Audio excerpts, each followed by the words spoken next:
مال او دولت د انسان د پاره خشي کېدی شي او که بد شي کېدی شي. که مونږ او تاسو سوچ وکړو د مال ګناه نشته ده، ګناه زما او ستا ده چې مال په صحیح طریقې سره ګټو نه. کله چې مال ګټو دوکه ورکی کوو، فریب ورکی کوو، سود ورکی کوو، غبن فاحش داسې قسم د ګټې ورکی کوو چې هغه ناجائز وي. او مونږ او تاسو چې دا مال کله ګټو صرف اور صرف زمونږ او تاسو دغه ګټه د زندګۍ او د خپلو خواهشاتو د استعمال د پاره وي. دا سوچ مو نه وي چې دا پیسې زه وګټم 40 روپۍ دا به زه د الله په لاره کې وباسم، د دې به زکات ورکوم، صدقه فطر چې په ما کومه راځي هغه به ورکوم. خو صرف اور صرف ما او تا مال ګټو او دا مال په خپلو خواهشاتو کې مصرف کوو او د الله رب العزت چې کوم احکامات دي د هغو پوره کول او د هغې فرمانبرداري چې د نبي علیه السلام کوم اقوال دي زمونږ په زړه کې هم نه راځي، نو حقیقتا چې داسې مال نه بیا ځان ساتل پکار دي او دا مال به تا دپاره د جهنم ته د تللو ذریعه ګرځولی شي، ځکه چې ته زکات نه ورکوې، صدقه فطر نه ورکوې او نورو ګناهونو کې مبتلا شي د دې مال په ذریعې باندې. نو حقیقتا حقا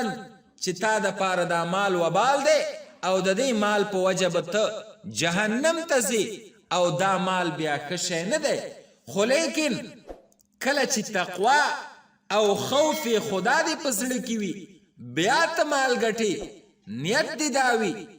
زکات، صدقه فطر، د غریبانو خیال ساتل، مسکینانو خیال ساتل، فقراو خیال ساتل، مسافرو خیال ساتل،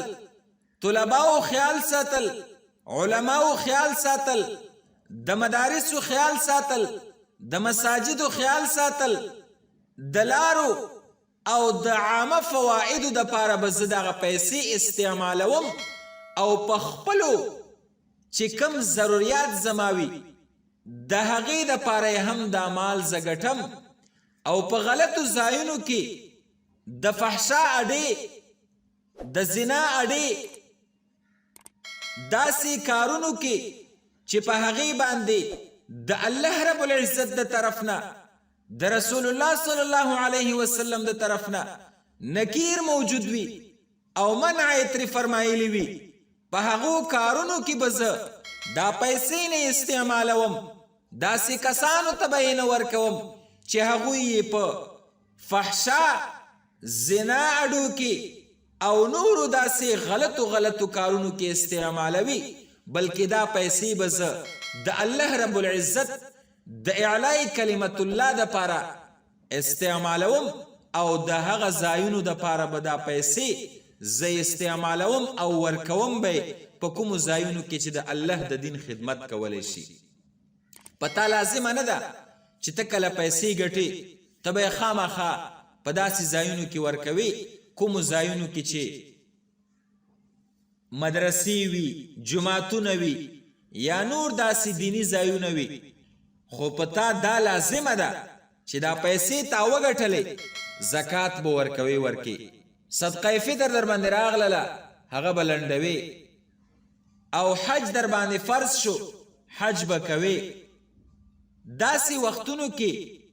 چې کومو ځایونو کې د پیسو د استعمال ضرورت وي او تا باندې لازم وي لکه زکات ورکول، حج کول، صدقه فطر، دا خو به ته خامخا ورکوي که زړه دې ښه وي که بد وي، خو لیکن که د دې نه هټ کر تا په نورو ځایونو کې ښه ځایونو کې د پیسې ولګولې نو په داسې وخت کې دا مال بیا ستا دپاره ډېر بهترین او دا مال بیا هیڅ قباحت په دې کې نشته ده، ځکه چې حضرت ابن خبیب رضی الله عنه نه روایت دی چې نبی علیه السلام فرمایلی دی انه لا بأس بالغنى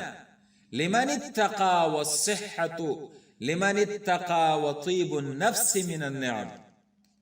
وای مالداری کې هیڅ حرج نشتا چې خوف او تقوا د الله رب العزت چا حاصله کړي وي او د هغه په زړه کې وي.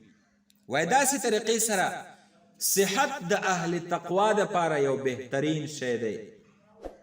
چې ښه صحت ولري نو ښه عبادت به کوي او همداسې د زړه سکون دا هم د الله رب العزت د نعمتونو نه یو نعمت دی. نو الله رب العزت دې موږ او تاسو ته مال را نصیب کی، خو لیکن داسې مال نه چې موږ یې بیا په غلطو ځایونو کې استعمالوو. داسې دنیا دې الله موږ ته راکړي لکه د عثمان غني رضی الله عنه چې په ښو ځایونو کې استعمال کړو، او د داسې دنیا نه دې الله موږ ته نجات راکړي چې په فحشا کې استعمالوو. نو مال ښه شی دی چې په ښه ځای کې استعمالیږي. مال بنفسه بد شی نه دی.